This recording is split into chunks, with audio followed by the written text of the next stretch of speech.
Good morning, everybody, to our presentation. You want a job in data? As Heather said, I'm Rob Huggins. I'm Director of Academy and Client Services for MEN Solutions. I head up the team that Bethany and Nicola work within. I've been doing recruitment in the data space for about the last 20 years. However, I'm not really here to speak to listen to me today because we are in the presence of greatness. Joining me on the virtual stage is a fella with 20 plus years of experience in data, a guy who has quite literally been in the trenches for decades. Founded Aquila Insight, who were then bought over by a massive organisation called Merkle. He's a member of the Data Lab board. He's also one of the Data IQ 100, recognised as one of the 100 most influential people in UK data. This guy is a data rock star. Ladies and gentlemen, Mr. John Brodie. How are you doing, John? Very well, Rob. Can I record that and just play it every time I'm going anywhere? Well, what you can actually do, big stuff, is you can hire me out, right? So anytime you go somewhere, I'll just come in at the front and kind of intro you in that way. Thank you very much. And hello, everybody. It's kind of weird not seeing you all, but I hope you're out there listening. Good stuff. So, folks, what we're going to do is, Heather said there, and for any of you who've done any of these things, like being on a webinar during lockdown, it is weird. It is very, very freaky. What John and I are going to do is we're going to go through a presentation that we've built together, and we're going to I'm going to ask John some questions. We're going to bash some ideas backwards and forwards. However, we really, really, really need you guys to kind of participate to make this come to life. So there are some polls that Heather will be distributing through the course of the conversation that we're having. And there's also a Q&A box. Please feel free to just put whatever you want into the Q&A. Any question you've got, whack it in there. We might not be able to get to them all, but we're going to try our best to do that. We want you guys to kind of almost drive the direction of the conversation we're having. But obviously, you know, we've got a good structure to it, but we're quite prepared to deviate if and when required. So, first things first.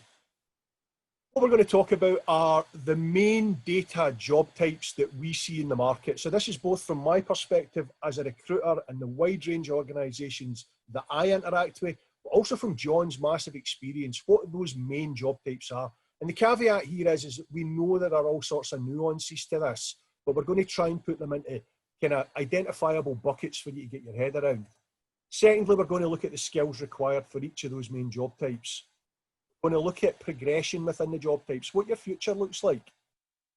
We're going to look at the reward for the job types. Again, we're painting broad brush strokes, and we'll mostly be talking about remuneration within the Scottish marketplace. And then we're going to look at this world of getting hired. We know it can be very confusing. There's 1,000 different job titles used for the same thing. We're going to try and help you understand what it all means. So I suppose at the beginning, the easiest way of getting started with this is to ask Mr. Brodie some questions. Sorry, my slides have flipped on there. So, John. Hello. Good morning to you, sir. Good morning. How did you get started in data analytics, fella? So I started out trying to be a civil engineer, and I went to uni to study that, and I didn't like it. But I liked the maths elements of it. So then I ended up doing an operational research degree. There are not many of them about anymore. They rebranded it as management science, but that was to do with Markov processes and linear programming. Did my degree, then decided I need a job. But much like many on the call, I'd imagine, didn't really know what I wanted to do, didn't really know what the data world was like. Applied for 4 or 5 roles, which sounded kind of interesting, was lucky enough to be offered 2. One was in software, which I'm glad I didn't take. And the other was at a bank that were starting to do credit card analytics and bureau modeling of that. So understanding through the transactional data, what they could do, what the customers were going to do. And we were given a license just to play. So that just sounded exactly what I wanted to do, to play and to learn. So that's how I got started. I was really, really lucky. On that first role, we were learning as we go. We were asking lots of questions. We were interacting with senior business people who were keen to see what was going to happen. I also met a guy called Warwick Beresford-Jones in that first role, who goes on to be my business partner 12 years later. So again, collaborating and getting to know your work colleagues can be quite lucrative in the future as well. So that's how I got started. Champion. And on that kind of career journey, what roles did you, job titles, job roles, if you like, did you personally carry out on the journey? Well, obviously, Warwick's been introduced. In 12 years in the future, you're going to do an amazing thing. But what steps did you take in terms of job roles? So I started as a data analyst. Back when I started, data science wasn't even a word. It didn't exist, right? We were all, but we were doing predictive modeling, so you could call us data science at that time. But as my career progressed, I started to manage data scientists. So I was more of a data analytics manager. I then became a consultant. I left the bank and joined a consultancy. I was an analytical consultant. I was a senior analytical consultant. A lot of that is solution design, making sure you know exactly what we're trying to achieve and working with the stakeholders at the start of the project rather than at the end. I then I went into sales through consultancy. I had to sell analytical solutions. So my role was to be the subject matter expert in the room, be working with the sales guy to say, right, this is what we're going to try and shape here, interacting with the client in pitches, and then all the way through to feeling that I wanted to start something myself. Okay, champion. The roles that you carried out, what were the standout elements? What bits did you enjoy best? So I kind of call us problem solvers. That's what we are. We're professional problem solvers, and that's the bit I loved. Even to my first year at Aquila, I was still kind of hanging on and doing the work myself, writing code.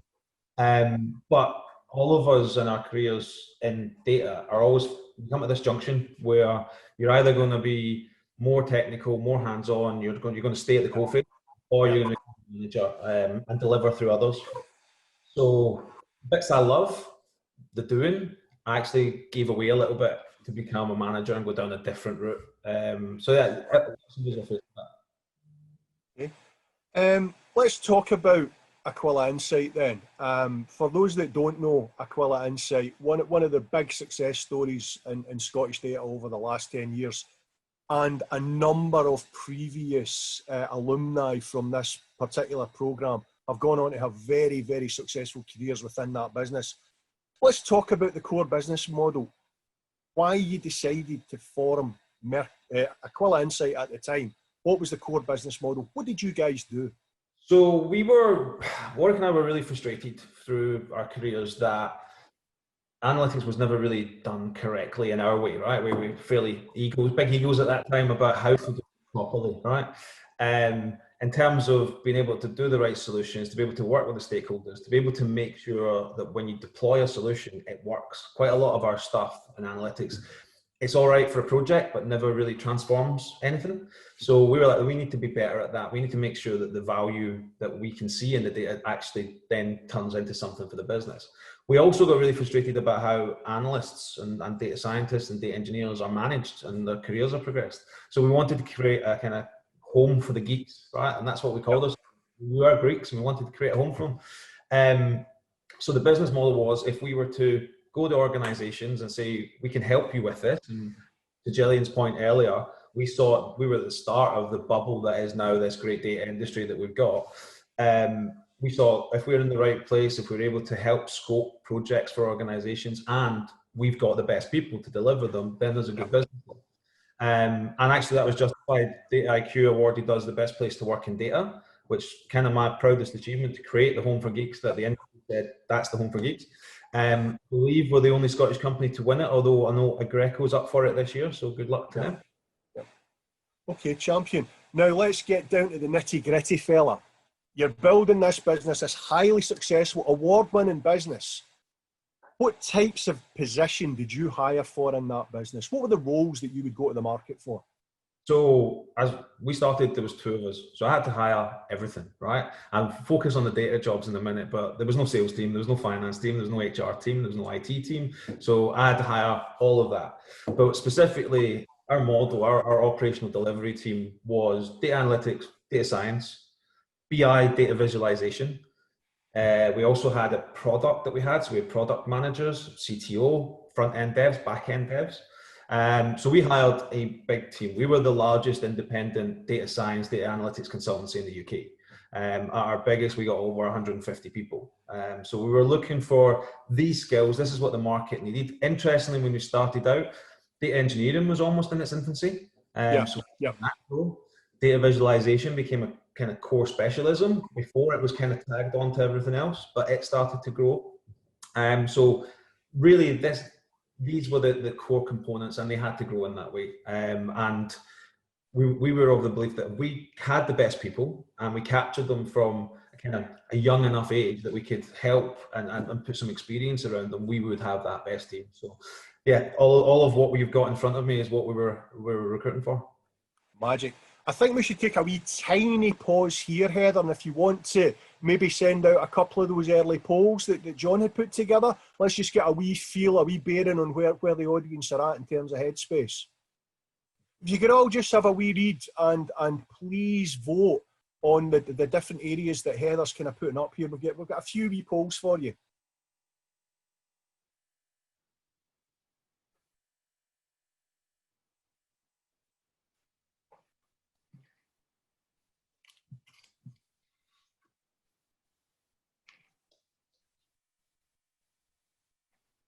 Are you seeing the poll response coming in, Heather? Yeah, can you see them?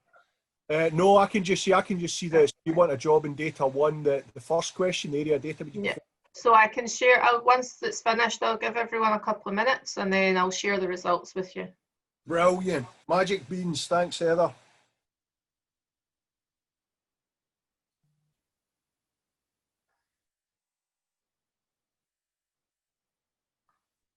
Wait till all the blue stops flashing, all the activity slows down a bit. Wow, that's quite good. Activity's good. At least we're getting some buy-in. I'm going to have a drink of tea. Yeah, we've got 45 of the 66 who are in voted at the moment, 46. So still going up.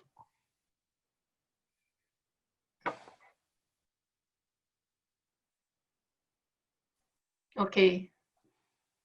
10 seconds to get your votes in if you've not already done it. 5, 4, 3, 2, 1. And the big reveal. Yay! You should be able to see that now, can you? Yes, we can see Yep. that. Brilliant. Yes. That's interesting. Mr. Brodie, what would be your observations on our results, sir? So firstly, I was expecting it to skew heavily towards data science, so I'm glad it's kind of split evenly. It's good to see there's data engineers in the group, a massively growing area, and an area I'm quite passionate in as well. Yeah.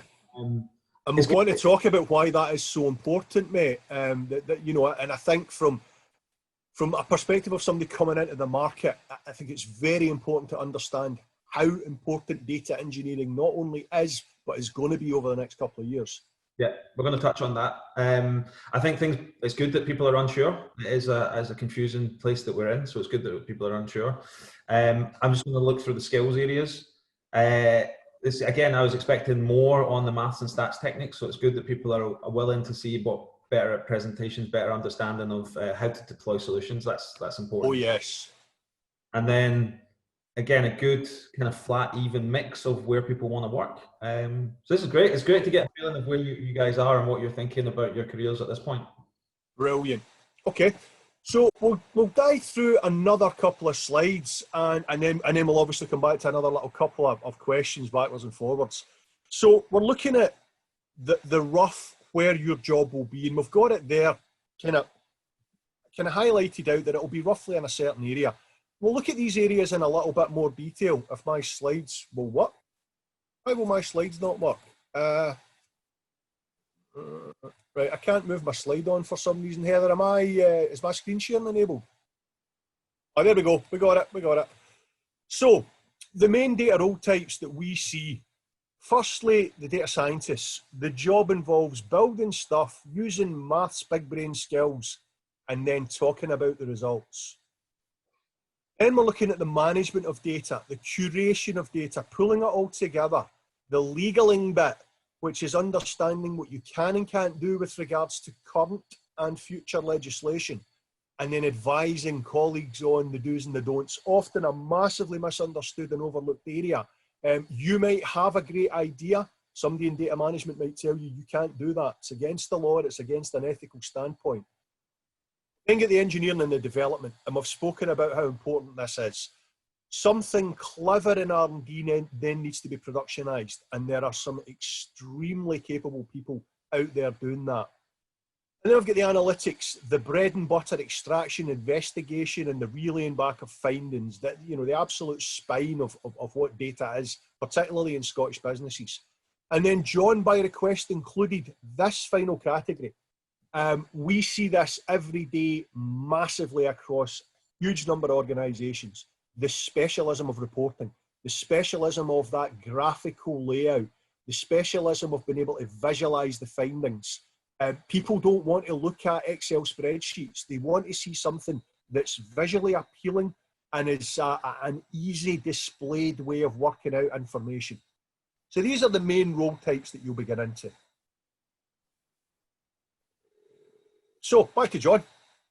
We're going to jump ahead a wee bit here, and we're going to think about how you actually got people into these job types.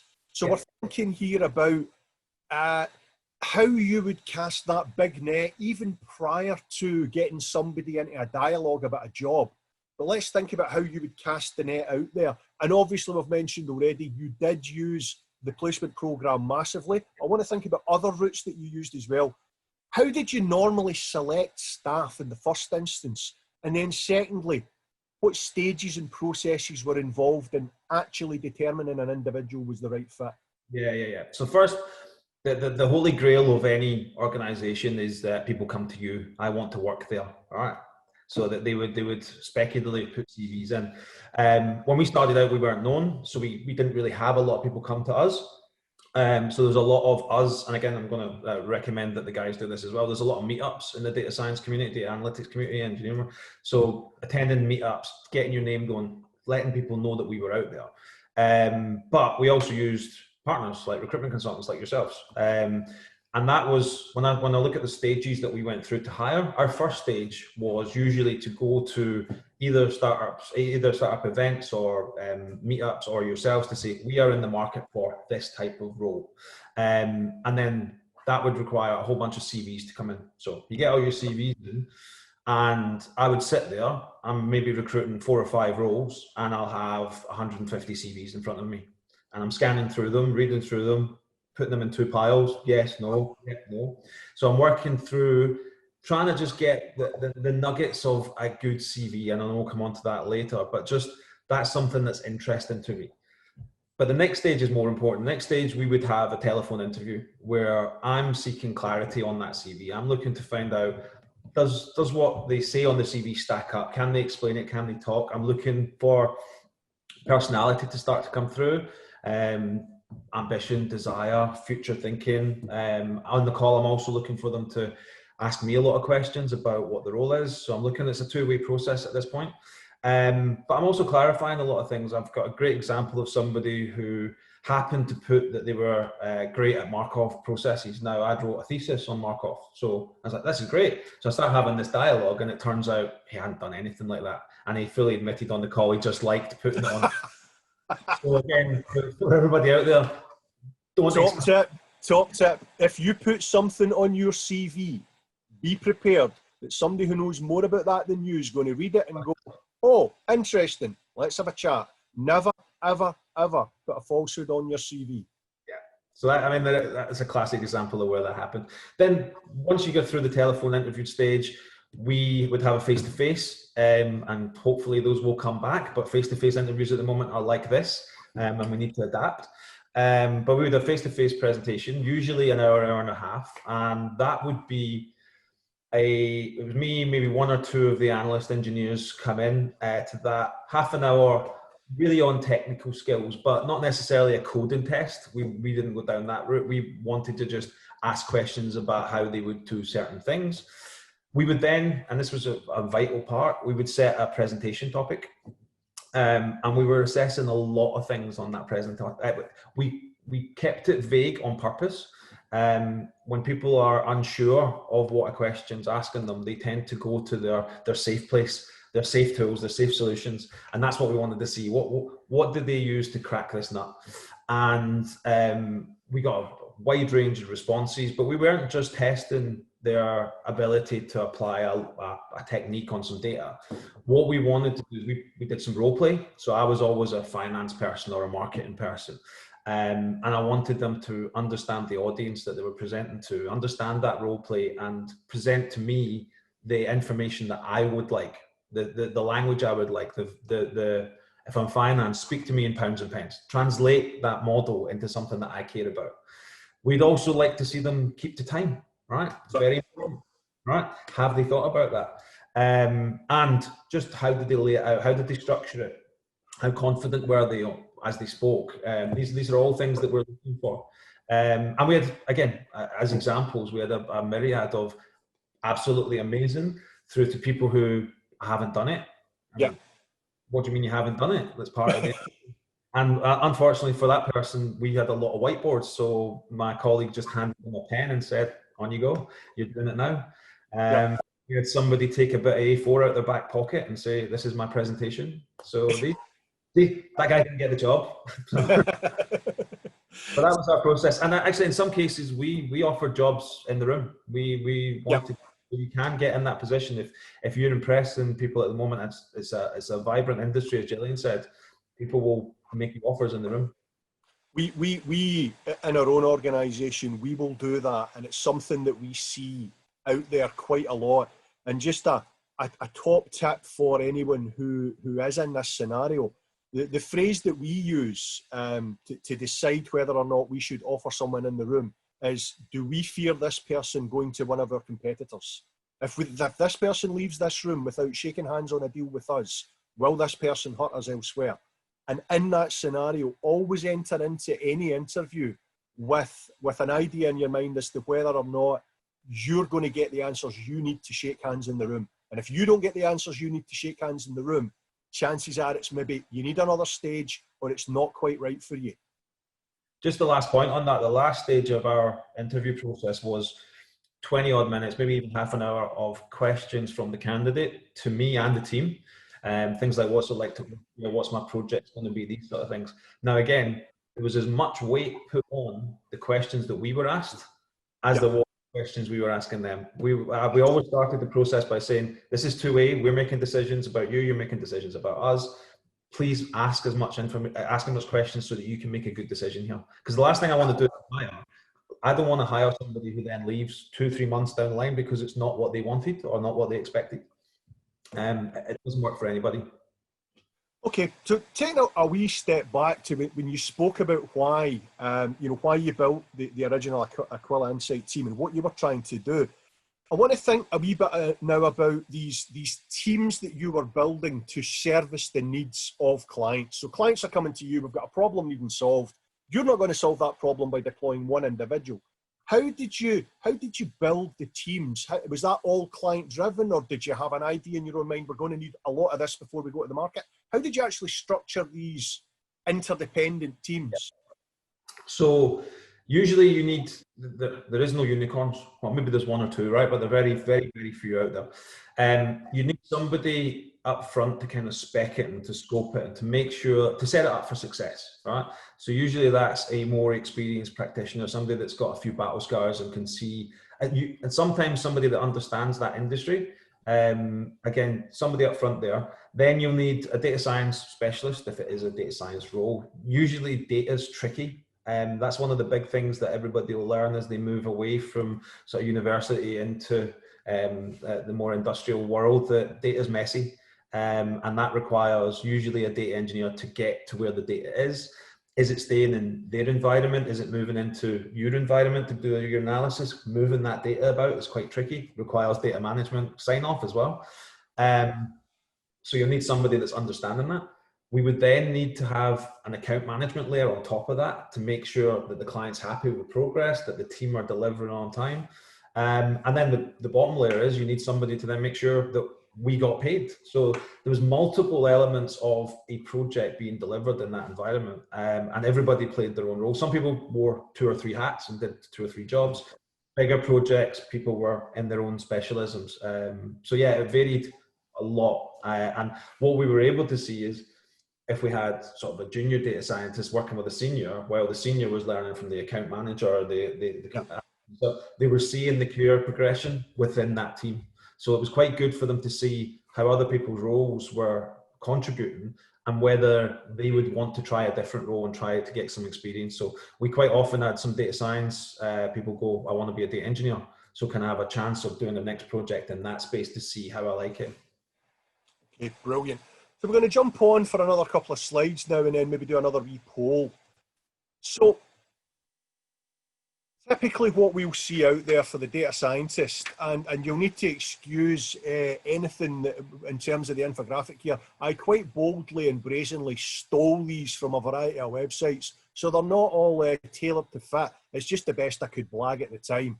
So the data scientists, we know we're going to need the maths and stats skills. We're going to need the programming and database skills, the communication and visualization stuff that we're going to go on to talk about in a bit more detail.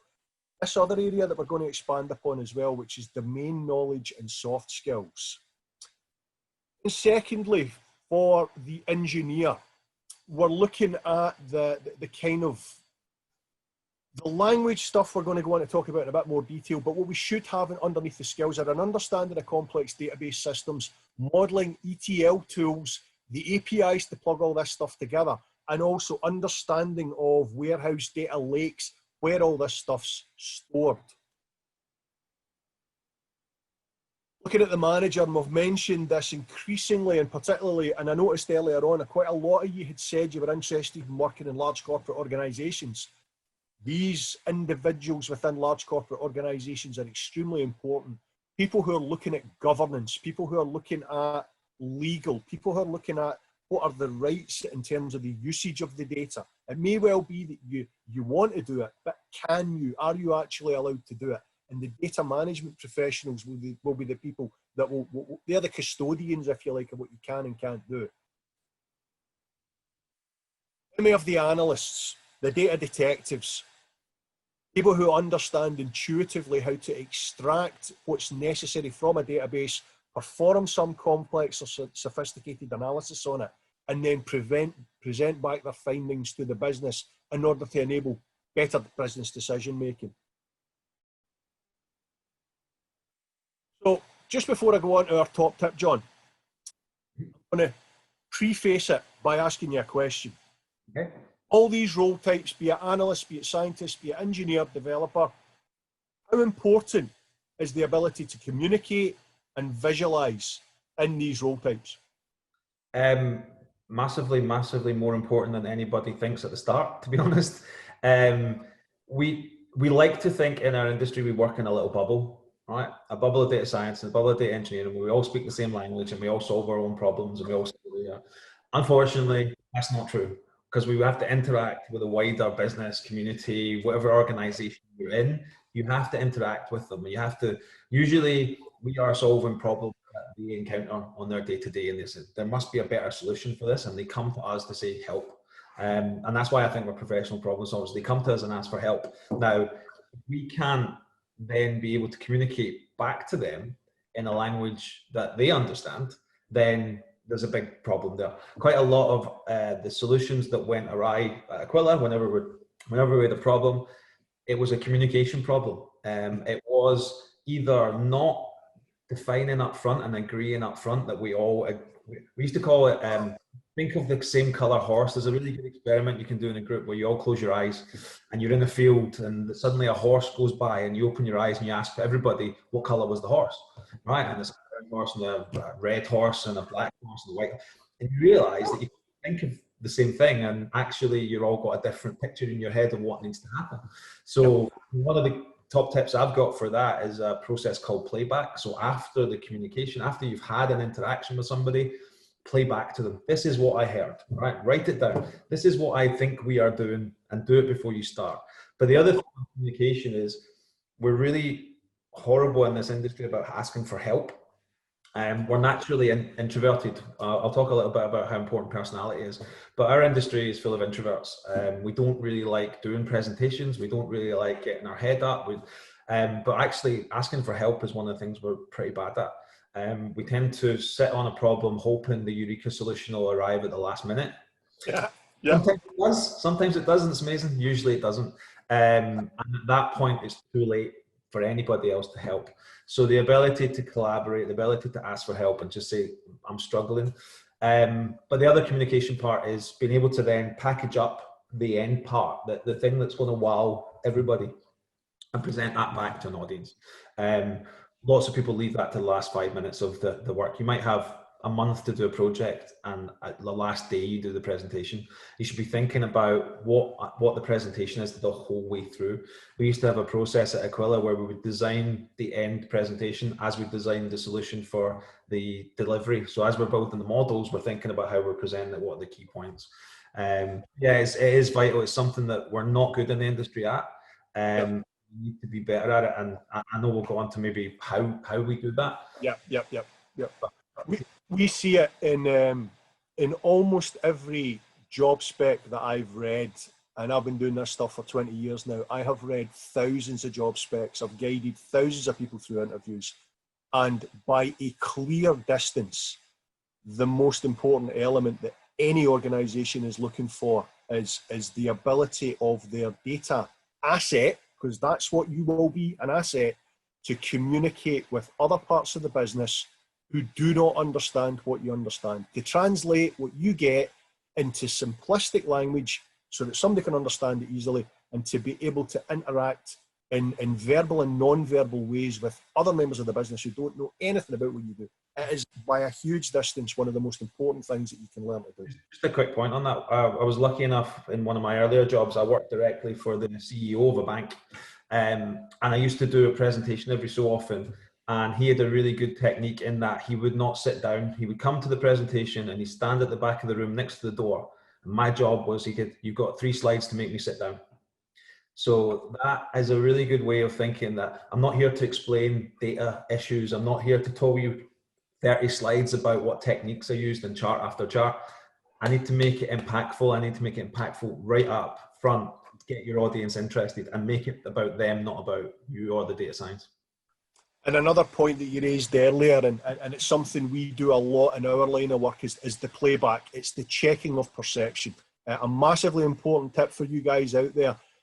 Don't allow yourself to leave the room without checking that you've understood exactly what you have been told. It's quite okay to pause, check through your notes and go, listen, this is my perception. Is this right? And it's better off to have a readjustment in the room than to leave the room with a wrong perception. So going to pull it. A question back. here, Rob. Oh, go, Heather, go. Got a question coming in here. So when you're talking about all of the skills and responsibilities, you've covered data scientist, data engineering, data visualization. Someone's asked a question as to whether you could touch on the skills and responsibilities for a job that focuses on machine learning. So I would tie machine learning as data science. So they are one and the same in the way I'm talking. So when you're doing data science work, it involves elements of machine learning. There's a few ML specialist roles, but again, they're interchangeable. ML and DS are kind of interchangeable in our industry. Rob. So the other bit that I would add to that for everybody tuning in, John mentioned earlier that the phrase data science in a commercial world didn't exist until about a decade ago, John. When did we first start seeing it? Maybe 8 years if we're lucky. We saw it in the US, definitely saw it in the US. So adopted about 8 years. What we used to know data scientists as were analysts. It was a data analyst who had an ability to program. We would sometimes refer to them as advanced analytics practitioners. And then this phrase data science emerged. Now, what we've noticed over the last few years are that more jobs that we see out there that are data scientist jobs are now being badged as machine learning specialists. When you actually, and we'll get into this later on in the presentation, but when you actually look at what the job is, yes, there are elements of machine learning in it, but there's also elements of more generalized data science or advanced analytics practice in there. And what the company's done is they've called it ML to try and attract interest. It's a marketing thing. So, you know, John's point is absolutely correct here. Machine learning is a practice undertaken by data scientists and amongst a whole load of other practices. What we see at the moment is a lot of companies are focusing in what they used to call a data analyst, they then started calling a data scientist. What they used to call a data scientist, they're now calling an ML specialist. And that's a key point for asking questions before you get to the interview. I've seen lots of data science roles advertised that don't do any predictive modeling. ML, it is a data analyst. So if you're attracted to that world, the badging of roles is something that our industry is quite bad at, actually. So ask a lot of questions about what the role is actually going to be. Okay, we've had another question coming in, or another couple of questions coming in. So firstly, from Barry, what's your view on full stack data scientists, where the roles you are talking about today are combined? For example, in a startup, you'll be expected to take responsibility for a wide range of responsibilities that extend into infrastructure and up to API UI layer. What's your view on the full stack data scientist, John? It's a very good point. It's something I was going to mention earlier on about whether you join a startup or a large corporate, you are more likely to be full stack in a smaller organization, right? Quite often in some of these organizations, there'll be one data person who's expected to do everything, absolutely everything in that data role, from writing governance processes, GDPR compliance element, to building APIs for gathering the data, to doing data science work. So it is out there, but the bigger the organization you get, the more that you'll see these specialisms start to break out into their own functions. So yeah, they are there. They tend to be smaller. They tend to be, it's a skill to do it all, whether you're a master of none, as they say, because you're specialized, you're having to do so much. I still believe there's some really, really good ones there. But again, when you sit down with somebody who is a full stack and ask them what do they prefer, they tend to have a leaning one way or the other. Everybody in our industry tends to go, I'm kind of this, but I can do that, or I love this bit, I don't tend to like that bit, but I'll do it. So there's, again, that's the unicorn. Is there one out there that can do everything, loves doing everything? There's some of them, but yeah, full stack's there, and you tend to find it in smaller organizations. And the other thing you'll get, and this is something for you guys to have a think about as you kind of move through different opportunities. I've worked in a startup. The business I work for now was a startup when I joined. When you work for a startup, you will also get exposure to much more of the commercial runnings of a business. You have to, if you're the only data person in a small organization, then you're going to be involved in bids and tenders. You're going to be involved in pre-sales, post-sales. Just by necessity, you're going to find yourself getting quite a lot of what I would consider to be business or commercial exposure. Whereas somebody joining a very large organization, there'll be a team of people that do that job. You won't get anywhere near it. But in a startup, you would get that commercial and business exposure. The difference between the large corp and the startup. Large corps will have development programs already in place, right? Whereas startups won't. They won't. If you go in as quite a junior person, you will kind of need to drive your own development. It won't be laid out for you. Whereas a lot of the large corporates will have training programs, development programs. They usually have big partnerships with Microsofts and AWS. So getting training programs and stuff is easier in large corporates than the startup.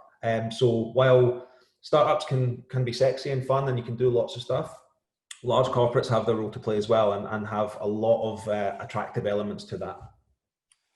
So we've had a couple of questions coming in specifically on cloud technologies and data engineering. And I know, John, when you and I went through the slides, the wee graphic I stole was a little bit out of date in terms of the tools and technologies mentioned. So it gives us a perfect juncture here to kind of look at it. The data engineer slide was a little bit out of date in terms of the technologies used. Newer tech has replaced quite a number of these languages and tools. And I'm thinking here specifically about, the ability to now put things in the cloud. And we're looking at, Google Cloud or AWS or Azure or whatever it is. Does the principle remain the same for the data engineer in terms of what the role involves? And if you know how to do that, does the technology matter? It's a good question. So no, I've always viewed us as these are tools, and the tools will change. The tools are always changing, and we can't. If you are a specialist in one tool and you join an organization that doesn't have that tool, then are you not able to do your job? So what we say is, if you've got base coding skills and you're good at any sort of technology, picking up another one isn't that difficult.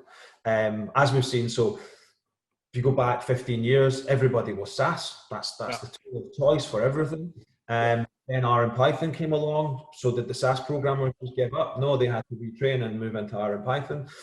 Same with the engineering world. I mean, AWS dominated everything, but last week it came out that Azure is the #1 player in the cloud engineering space. So again, our AWS guys had a look at Azure, went, yeah, it's slightly different, but we're there. Plus the other thing being, a lot of these organizations, to be able to be success, put training programs in that are, they understand that transition. So we focus a lot on our industry about the tools, but you can't determine what tools are going to happen in the future. Yep. Some may come in 2 or 3 years, which takes AWS and Azure out. So it's your ability to keep, it's a good point actually, keep on top of what's coming. A lot of us, when we go into organizations, get in a little bubble of the organization and don't get our head up onto what's happening in the data world, what's the new technology coming, how do I keep learning? We know things like online learning, like Coursera is really important. I would always look for somebody on their CV to see if they're doing courses like that, so that they are keeping ahead of what's coming around. Absolutely. So we spoke earlier on, or we alluded to it earlier on, from our experience, we had seen this demand for data engineering. And Rakana's got a question here. What data related areas, for example, data engineering, are going to explode in future, and why? Let's focus on why we are seeing more and more organizations at this stage, X amount of years after the data science hype, why we're now seeing such a demand for data engineering. 2 things really. One, the adoption of cloud. A lot of the enterprise organization didn't really entertain cloud. I remember conversations with RBS about 7-8 years ago that they were exploring it, but they didn't really see their data going there. British Airways was the same. We're not sure about going to the cloud. Now they're all there. So that has happened. The other thing that's happened is the volume of data has increased every year, every single year. More and more data from more and more devices from different sources. So it's becoming a more complex world. And that's why engineering is exploding. But the other thing is we saw data visualization explode as well. Driven by ClickView and Tableau. It was no longer a spreadsheet, right? No longer Excel with a chart in it was good enough. It had to be interactive dashboarding. A lot of data analysts, data scientists could do it, but as it started to become a specialism, as it started to become more advanced, that started to grow. So we're going to see lots of things rise at the moment. Like Internet of Things is coming, it's here, but it's only going to get more. As we get more sensor data coming on more devices, that's going to increase. Now, can I see a new specific role coming? Not necessarily. I see more need for engineering. I see more data analysis, data science. So more of what's there, as Gillian was saying in our intro, it's not going away. It's only becoming more. Congratulations to you all. You've picked the right industry to be working in at the moment. Yeah. The jobs are here. Right, brilliant. Right, so we're going to bash on with the slides. I know there's a few more questions there. We'll try and come back if we can, but conscious of time here, so I'm just going to bash on with a few more of the slides. We've alluded to it. We've said it. Oh, see, my button will work. Hold on 2 seconds. I don't know why my button's stuck. Oh, here we go. Top tip. Doesn't matter what job you get, you will need to be good at communicating. And we've explained why. Sometimes there's a bit of a misnomer here where you know, the data scientists gets you know, all the heavy emphasis on the communication skills. It's not just about the data scientist. All data role types, be it management, analytics, be it visualization, it doesn't matter. You will have to frequently interface with other non-technical colleagues. Don't just think about verbal communication skills. Think about non-verbal communication skills. And I know that when I did a couple of the employability sessions last year, I mentioned the importance of non-verbal body language. Practice being a master of communication, both in verbal, non-verbal, and in written. It doesn't matter how good you are at data. If you can't communicate with non-data professionals, you're going to find yourself becoming hugely frustrated. So I would say it's massively important to not only practice the skills you're going to use, your data professional skills, keep practicing these communication skills. Question for Mr. Brodie. Yeah. Let's think about what practical steps that we can advise people to take here. How can entrants into the industry improve their communication skills be it verbal, non-verbal, written, presentation skills. How can they, at the moment, sitting where they're sitting, how can they get better at this stuff, mate? So a little secret, I touched on the fact that we're all kind of introverts. We did some personality testing of our team, and we all ended up in a little box of introverts. And part of that means we don't like doing presentations. It's not the case. I always thought there was one person sitting going, everybody's great at doing presentations and loves doing it apart from me. No. Yeah. The industry hates doing it. The only reason people are good at it is they practice more, they volunteer more. If you are working in teams, and you probably have done over the master's process, you've worked in a team, the person that kind of put themselves forward and did the presentation, but it wasn't the fact that they're great at it, but they're going to be better. So you need to just keep doing it. Ask for feedback as well. That's another thing that people don't. At the end of it, just say, what didn't work there? What did work there? Non-verbal is difficult, right? Non-verbal, especially, here's an example today where there is no non-verbal feedback that we are getting that this is working because we can't see anybody, right? We can't do that interacts. So being able to read rooms is something that you're going to get, hopefully when we get back to offices, you can start, as you present, can you read the room? Can you see about engagement? Can you read people's body language? Are they getting bored with it? Have you spent too long on certain slides and move forward? And again, the written elements, we tend to want to show off how clever we are, or we want to explain it. Less is more, less is always more. Less, especially when it comes to what you did, right? What less is more about the technique, the process, more about how it's going to impact, more about what it does for them, for your stakeholders. How does it change your world? How is this model going to impact their business? Spend more time thinking about that than justifying why you chose support vector machines as a solution. Maybe mention it, right? And I think a lot of people go, well, they don't understand it, so I should spend a lot of time explaining it. No, either people that do want to know what you did, they'll come up and have a chat with you after and go, that was quite interesting. But trying to do it in a process is not the way to do it. Totally agree, mate. And I love the wee phrase, the wee kind of TLDR, too long, didn't read.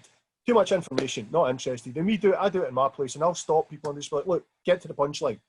I'm not sitting here for 5 minutes while you get through this. Just tell me what I need to know. Get to the punchline. Based on what you've just said, and let's think real world here, the importance of these verbal, non-verbal communication skills. What typical challenges would a data professional face that improved communication skills would help them to overcome? What's the real world like? So firstly, a lot of people don't know how to ask for data science help, right? They know they've got a problem, but they don't know how to translate it into what you need. So one of the things that you need to be doing, quite an awful lot of, for example, I want to know how many customers are leaving, right? And we'd hear that and we go, okay, well, that's a data analyst request for a report. And we do a report. But actually, that's not really what they're asking. What they're asking is there a way that you can help me stop customers leaving? All right, that's a very different problem. That is looking for behavioral triggers and building models, perhaps even doing an automatic solution here that should be based on triggers. So being able to communicate in that way and understand that what they're asking for isn't necessarily what they want, but have the skills to be able to then turn that around. So have that communication two ways to then solve the bigger problem. So that's one that happens quite a lot. Then there's the challenges on being able to get that deployed. So then you're interacting with other elements of the business. You're maybe interacting with IT who don't really understand what you're trying to do, don't understand how that's going to happen. There might need to be communications off the back of what you're trying to do that marketing might have to send out. Again, different audience, different way to communicate. And that's all assuming that the project itself went well. So were you communicating with other people in the team in the right way to make sure that that gets done? And I go back to my point earlier about raising your hand if you're struggling. So the communication element happens all the time in terms of, are we setting out to achieve the right thing? Could I make it better? And that's a key point of understanding the business or the organization. What is the problem? What's the bigger problem? And you might be an expert in data science, but do you understand how the organization works and then how your skill set can affect that business? That's hugely important. Heather, I'm just conscious of time here. When are we due to finish up? 5 minutes. Okay, right. We're going to need to rush through the next few bit quite quickly then. So take advantage, as John said, of any opportunity to practice these communication skills, because you are going to need them.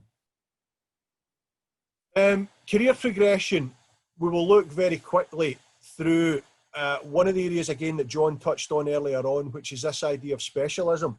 Coming in as a data scientist, typically you will eventually move into one of 2 or 3 different routes further on in your career. You will either stay as almost like a tool specialist, if you like, a very advanced practitioner, or you'll become responsible for the management and outputs of other individuals. You'll still stay hands-on, but you won't have that specialism core focus that you would have in the specialism role, if you like. I said specialism way too much there. Looking then at the engineering and development career progression, again, you can see it. What you tend to have is a split.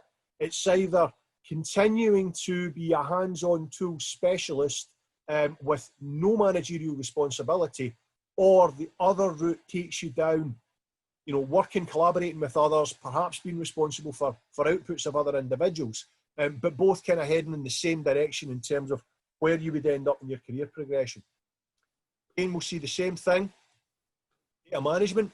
The slide I stole here was from a kind of pharma background. It was one of the few I could find. But again, you're seeing this moving up through management to becoming a lead, to then heading up. And the head of data management is a role, or data governance is a role you will find massively across things like financial services organisations. We know quite a few of them in Scotland that maybe work for some of the bigger banks. They head up that function. That's kind of where the career progression would take you. And then when we look at the analytics career progression, it can get quite complex, because data analysts can often go in a number of different directions. Sometimes they can become kind of like reporting specialists. Sometimes they'll stay within the analytics space. Sometimes they'll move into business analysis, acting as a kind of bridge or conduit between the needs of the business and the needs of the analytical output. And often you'll see them going into specialisms such as finance. Econometrics is another area that you see analysts going into quite a lot. Have a wee look at this one. John. Yes. Based on your experience, move to this wee blank slide. You've hired a variety of different roles. You've hired data analysts, data scientists, you've hired data managers, you've hired them all. For all of them, what does the first 12 months look like? What does it feel like, sir? It's, I'll be honest, it feels like an apprenticeship, right? It feels like, I always use this, you're learning your trade, right? So the best hires I made at that stage of their careers were the people that were just hungry to learn, hungry to collaborate, hungry to see lots of different things, try things. Oh, sorry, cup of tea, thank you. Brilliant, we love a cup of tea intervention. So what you tend to do, hopefully you work in an organisation where you can learn from somebody a bit more experienced. They'll partner you up. We use buddy systems and that sort of stuff. What you'll find is you might do a little bit more of the coalface work, more of the data cleansing. As I said, data's messy in this environment. So a bit more data transformation, getting data sets ready, understanding that. Because if you're working, say, at a large corporate, a large bank, just being able to understand the data structures and the data dictionaries will take a long time. You don't really know what you're working with. So that sort of your learning your trade, you will not, very rarely will you be, your first project is building an advanced AI system, right? That's not really going to be your first role. Good luck if it is, but more be partnered with somebody. I always remember seeing somebody from Merkle, Aquila presenting a couple of years ago, and they used a pie chart, and it basically said your first year, 80% SHIT, 20% good stuff. Yeah, roughly. Yeah, that's it. What should new entrants expect in terms of exposure to the high level techniques, the machine learning stuff, if you like? The reality, first 12 months? It depends where they work. I think it's a reflection on where we are as a community, in data, that a lot of organizations are still struggling with the basics, right? We would love it that all the basics are tick, that doesn't happen anymore, and we all work 100% on ML work. That's not going to be the case. There are organizations out there that will be the case, so I'm not going to generalize that as not, but usually a good 60-70% of the work is in the basic stuff. So if you take a year's worth of work, you might do 30%, 35% in something a bit more sexy. But then to me, a bit of data analytics that changes an organization's performance is just as sexy as an ML approach that gets left on the shelf because nobody could deploy it. So there's the swings and roundabouts and stuff here in terms of what you get to work on. Everybody in data science wants to work on the sexy stuff. But what we need is the entire industry to get to that point. And all of us will have different experiences, but be prepared that it's not all that world. There's an awful lot of moving data around, even standard reports, to get to the point of trying to do something a bit more advanced with that data. Okay, I'm going to quickly bash through the next couple of slides, conscious of time. Everybody wants to know. Now, generally speaking, and this is for Edinburgh, and this information is taken from a website called IT Jobs Watch, which I would highly recommend anybody who's viewing in, use IT Jobs Watch to benchmark your salary. Roughly speaking, in Edinburgh, we would be looking at entry between 25 to 35k for somebody with an MSc qualification. Again, it will depend massively on whether you're going into a startup. Startup's going to be closer to 25k, or whether you're going into a big corporate, they've usually got a bit more money to throw at the problem. Then as you move through those different career paths, you know, as you start to become an expert or a specialist, you'll look somewhere in the kind of high 30s, 40s, up to 55, maybe even 60. Then as you start leading teams, it'll move up again, 60 to 70k, all peaking round about that 100k mark. If somebody comes to me today and says, I'm looking for a head of, right away in my head, it's around that 95 to 100 basic salary. So that's the kind of money in Edinburgh that you could be looking for, guys. Be mindful here, obviously, it's a global market, but we are working with Scottish-based organisations, Scottish-based funding. So we've kept this lens very much to Scotland. And in Scotland at the moment, Edinburgh is the predominant destination for data talent. Next few slides. The companies know what they're looking for. No. To be quite frank with you guys, we deal with companies every day that basically don't know what they're looking for. So it is confusing. Some do, a lot don't. Companies are strange. So what starts off as, you know, a technical person saying, we need another pair of hands here, this is what we need. They write down a wish list of stuff that they're looking for in a person, but then they add some other stuff. Well, we might need this, we might need that. But what tends to happen is that technical folk don't do their own hiring unless it's in a startup. In a larger organisation, technical folk then need to go to HR people, talent people, resourcing people, people like me. They'll come to me with a list of stuff that they're looking for, and then I'll say things like, well, we should be thinking about organisational structure here, we should be thinking about the culture of the company, we should be thinking about diversity and inclusion, and suddenly that wee wish list is now twice the size that it was. Then it goes to the C-suite, and the C-suite guys go, well, that's great that you're looking for all that, but we need a bit of this, and they might start dropping in stuff that they're interested in. So before you know it, it's a very messy and confusing situation. What you actually see in terms of a job spec can be quite different from what that original technical person wrote down on a bit of paper. So how do we get around this? Well, the first thing is to just have an understanding which of those main job types you're most suitable for. Now, it could be that there's more than one, so be flexible in your application. Build different CVs if you like. Secondly, if you are sure what you want to be doing, if you absolutely know that you want to be a data manager, tailor everything you do around the skills that you have that make you suitable for data management. Think about the way you present your social media. Think about your LinkedIn profile. If you absolutely know what you want to be, tailor everything you do to that end goal. When you're reviewing job descriptions and stuff, look beyond the title. Now, I mentioned the thing about machine learning earlier on. Don't look at a job just as the title. Look at the list of responsibilities and look very, very carefully at those responsibilities. What you'll find is that the stuff that they need are usually the first few. That's what the technical person wrote in the bit of paper. And then the wants are added to by other people. That's usually the stuff further down the page. Focus very carefully on the needs. That's what you should have. If you've got those needs, make sure they are clearly visible on the first page of your CV when you're applying. It's the easiest way to cut through the clutter out there. Next thing is to search for jobs using the skills that you have. It's another way you can do it. For example, if you are really, really strong in Python, instead of searching for job title, search for Python, purely the skill, not the job title. And that should throw up some stuff on things like Indeed or LinkedIn, where that Python skill is one of the needs. It's quite high up the page. You use a skills-based search, it'll allow you visibility of a different range of opportunities than just searching on job titles. So what I mean here is, if you search on data scientist, you're going to get a load of stuff. If you search on Python, you might get a whole different range of stuff, where Python is a massively important part of that job. Learn to mix it up. Use different approaches. It's what we do. We'll sometimes search for a skill, we'll sometimes search for a job title. Learn to mix both. So when interviewing, and John mentioned this earlier on, how massively important this is.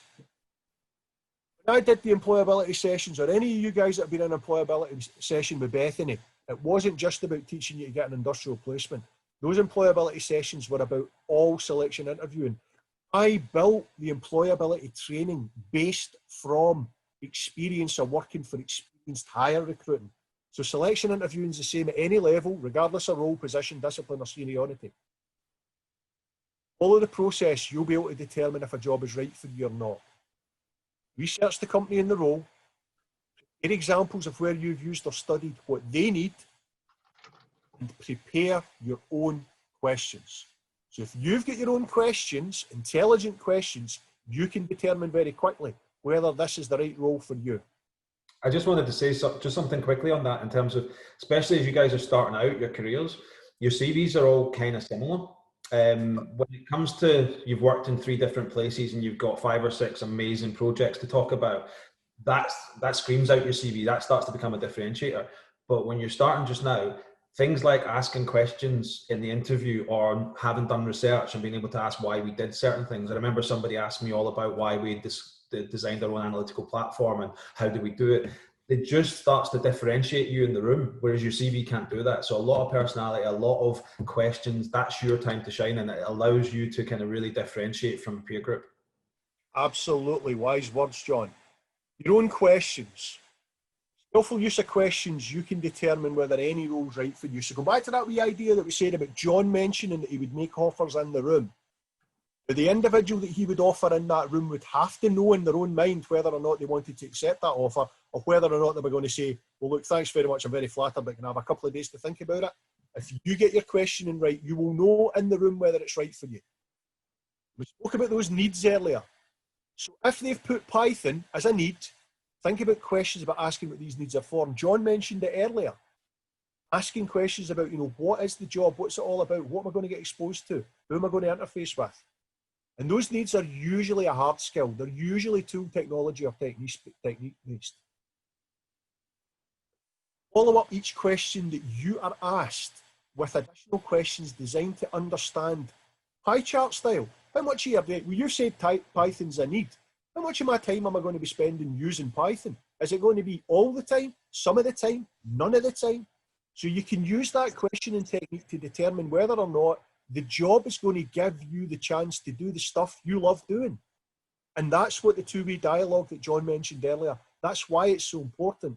Because you've got to know in the room whether the job that they're illustrating to you is the kind of thing that you're going to love, buzz on and enjoy. Because John again mentioned that first 12 months. Yeah, the first 12 months is probably not going to be all the sexy stuff. So if you don't love it, probably not going to be the right job for you. So find out in the room by questioning intelligently. And pretty soon, if you follow this technique, you will have a good idea whether that role is right for you or not. And don't be scared to ask questions. Don't be scared to have a two-way dialogue, because the person on the other side of the table is going to love the fact that they're having a two-way dialogue. It's going to be a more enjoyable experience for the interviewer if you are happy having a back and forth. I know we're conscious here of running out of time, so other roles may also be suitable for you. And at this time, don't focus your search purely and simply on roles within data science, data analytics, data management. There are other roles out there that people with your skills could apply for and be very, very suitable for. So Any organisation that's got that large data asset will need people with your skills. A number of job roles out there where the kind of underlying basis of analytical knowledge and tools and technical expertise is very, very favourable. It could be things like I mentioned earlier, business analysts, specialising in digital marketing, actuarial stuff. I mentioned econometrics earlier, systems analysis, software development even. So don't limit your search to just looking for job titles with data in them. So for example, there could be a software development role out there that's very close to visualization, and you might have a lot of the skills needed for it. So don't be myopic in your search. Open your search out. You will have an advantage because what you've been doing over the last year or so, the fundamentals of a lot of technology roles are very, very similar. You know, there's not that much of a difference between somebody that's building visualizations and somebody that's building software. Some of the principles are very much the same. Just use the same technique. Separate the needs out from the wants. And if you've got the needs, focus on giving the company the information. So, what to live by? Heather. Last words from yourself, sir? No, I hope that was useful. Obviously, we kind of went off at different tangents. As I said, the first, especially when you're just applying, you want to look at lots of different roles. You want to give yourself the chance to learn. We were always looking for rough diamonds that we could shape, but you need to want to be shaped. You need to want to learn. So we were looking for people who were ambitious, who were able to absorb new things and who were able to kind of throw themselves into it. So good luck, everybody, and I hope that was useful.